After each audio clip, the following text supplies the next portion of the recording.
Force officers have over the years been very closely associated with this activity. Lieutenant Colonel Lawrence Tacker was formerly the chief spokesman for the Air Force on the matter, and Major Hector Quintanilla is now the chief of Project Bluebook. Major Quintanilla, what are the objectives of Project Bluebook?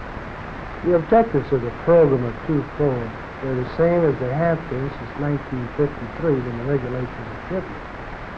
First of all, to try to determine if the UFO phenomena presents a threat to the security of the United States.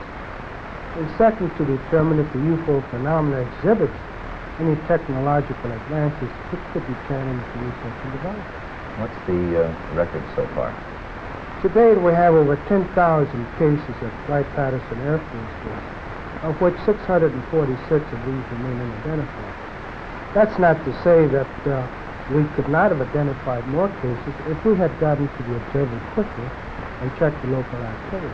The Air Force has been accused from time to time of hiding information about UFO. What do you have to say to that, Colonel Tacker? Well, these charges are absolutely untrue. Actually, the United States Air Force releases statistics on the UFO phenomena through the Department of Defense press desk periodically, and we've always honored accredited media when they wanted to investigate a given specific sighting. There's nothing to hide. There's nothing to hide at all. Is there anything in the files, either classified or unclassified, that would indicate that there may be extraterrestrial visitors over here? First of all, the project is completely unclassified. And there's nothing in the records which would indicate that we have been visited by any advanced civilization. How does the Air Force look upon people who make reports of UFO? Do they look on them as qualified observers? Yes, they do look on them as qualified observers. Actually, most people who report a UFO sighting are patriotic citizens who have been mystified by something that they've seen, and through a patriotic sense, report it to the local law enforcement officials or to the United States Air Force Base near them. What would you consider as a person qualified to interpret what he sees? Well, I consider astronomers are genuinely expert in their field. First of all, they have a tremendous advantage over the other physical scientists, and that is that they have powerful telescopes and photographic equipment to confirm their interpretation. Do astronomical laboratories make any contribution to the UFO program? In a negative way, they do, because I've never received a UFO report from an observatory. Not a one?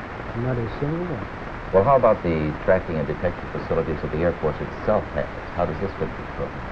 Well, actually, to begin with, the United States Air Force is charged by an act of Congress with the air defense of the United States. And the North American Air Defense Command and the Air Defense Command have space tracking facilities which are constantly on the alert 24 hours a day. We're interested in anything that flies in our atmosphere. Well, how about UFO reports in other countries? How are they handled? Well, UFOs actually occur worldwide. However, the United States is the only country in the world that places as much emphasis on the phenomenon. Other countries place a burden of proof on the observer and not on their Air Force. And that would make your job a lot easier if they did that here. Yes, it would. Thank you, Colonel Tacker, Major Quintanilla.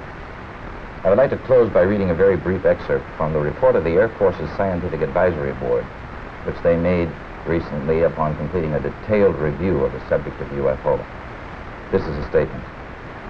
The committee concluded that in the 19 years since the first UFO was sighted, there has been no evidence that unidentified flying objects are a threat to our national security.